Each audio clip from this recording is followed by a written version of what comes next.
I'm Aaron Castro and I'm a vlogger. Siya ang 14 anyos na high school student at ngayon internet sensation na si Aaron Castro. For me po kasi talaga fashion is expressing yourself. And para pong I'm saying how quirky I am, how fun I am, how hilarious I am. I'm just expressing myself na medyo sa iba po, they see it just like I'm mocking fashion. Dati ay hilig lamang ni Aaron ang pananamit. Ang mga damit na nabibili niya sa mga ordinaryong pamilihan, mini-mix and match para gumawa ng sarili niyang fashion statement. Para sa kanya, ito raw ang nagpapakita ng kanyang sariling pagkatao o individuality kung tawagin. Ang fashion is, sa akin po, dress who you are. Kung sino ka po, yun po yung gamitin po. Huwag kang gagaya sa ganyan. Kasi kung go with the flow ka, para kang shrimp. Dapat meron ka rin sarili mo. Ganon. Or yung iba, sila yung gagaya sa'yo. Ganon. Pero mas lumakas ang loob ng batang si Aaron nang simulan niyang mag-open ng isang blog o internet diary. Dito nakabandera ang samud-saring litrato ni Aaron na nagpapakita kung ano ang suot niya tuwing siya'y lumalabas ng bahay. Po, nung sem break po ng October, para pong nagbabasa po ako ng aking preview issue yung 2011 pong January, yung kay Liz Uy po. Nakita ko nga po dun yung vlog ni Miss Lorene. Yan po, tapos nakalala ko rin, nakita ko rin po yung mga vlog ni na David Gison, Camille ko, mga ganun po. Then it inspired me.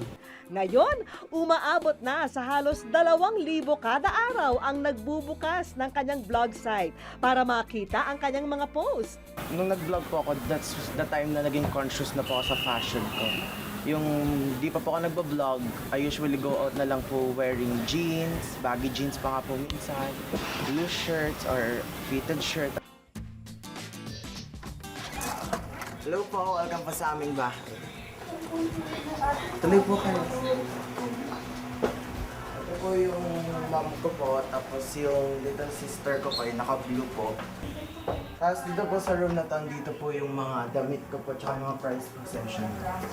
Pero kung akala nyo na mamahalin ang kanyang mga kagamitan, dyan kayo nagkakamali dahil para kay Aaron, simplicity is style. 31 anyos pa lang si Mami Kat, kaya parang barkada halos ang turingan nilang mag-ina. Kaya madali rin daw maunawaan ni Mami ang hilig ng kanyang panganay sa fashion at pati na rin ang sexual orientation nito. Kahit naman siya ganon, pagdadamit, at least wala akong problemang magbibisyo, magbabarkada. Nagugulat na lang ako yun.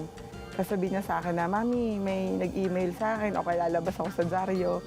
Hindi naman siya nag-aano sa akin na nagkukwento. At saka pag may bibilhin siya, hindi naman siya humihingi ng mahal. Kumbaga lang, mura lang. Siya lang talaga nagmi-mix and match ng damit niya. Maligaya na sana si Aaron na sa kanyang edad, magagawa niya ang kahit na anong bagay na naisin niya. Yun nga lang, marami rin ang tutol at may iba na ginagawang katatawanan ang blog site niya. Sa akin naman po kasi, yung criticism po, hindi ko po siya tinitake na parang pag sinabihan ka ng pangit. Sisarisoin ko po na ang pangit ko, I would be a loner, I would eat lunch alone. Hindi po, that would make me a stronger person. Kung ayaw mo sa akin, ayaw ko rin sa'yo. Pero yung criticism po ngayon sa akin, gaya po ng, yung vlog ko nga po, para pong joke vlog, mga ganyan po. Sa akin po, okay lang, at least I made you happy. Pero that criticism made me a stronger person. Na parang dalawang pa akong pinupush na ipagpatuloy ko yung vlogging ko. Ang vlog ko po sa kanila, it's just for fun. Yung parang mala-divinely po yung nating na Etchos Tube, mga ganun lang po, Becky, mga ganun po. Pero yung iba naman po, they take it na parang yung confidence ko nga po talaga pong sobra na po to the highest level na po talaga. Kaya naman never daw na magiging dahilan yon para hindi niya ituloy ang kanyang mga ambisyon sa buhay balang araw. I want to be a celebrity stylist. I want to be a fashion editor in a high fashion magazine. I want to create my own brand. All out talaga ang suporta ng pamilya sa kanya, pati na ang kanyang nag-iisang kapatid na babae. Sa katunayan, ang kanyang little sister ang kanyang official photographer para sa kanyang mga fashion vlog.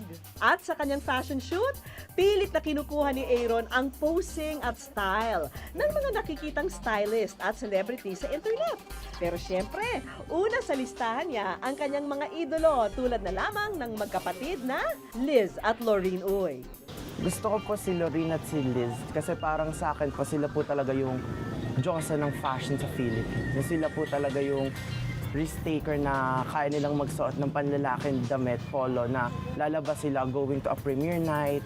Tapos si Liz nga po, siya po yung stylist ni na Chris Aquino, Ann Curtis na mga idol ko po. Tapos best friend pa po siya ni na Georgina na mga socialite.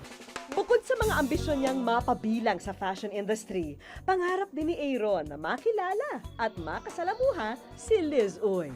Kung kaya't ginagawa lahat ni Aaron, mapansin lamang siya sa mga social media site gaya ng Facebook at mga Twitter account ni Liz Uy. Kasi naniniwala ako sa kanya, alam kong matalino kasi. Tsaka ano talaga siya, malakas ang loob niya.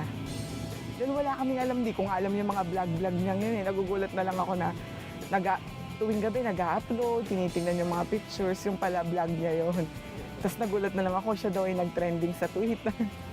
Oo, yun. Miss Liz Uy, I'm Aaron Castro, I'm a blogger.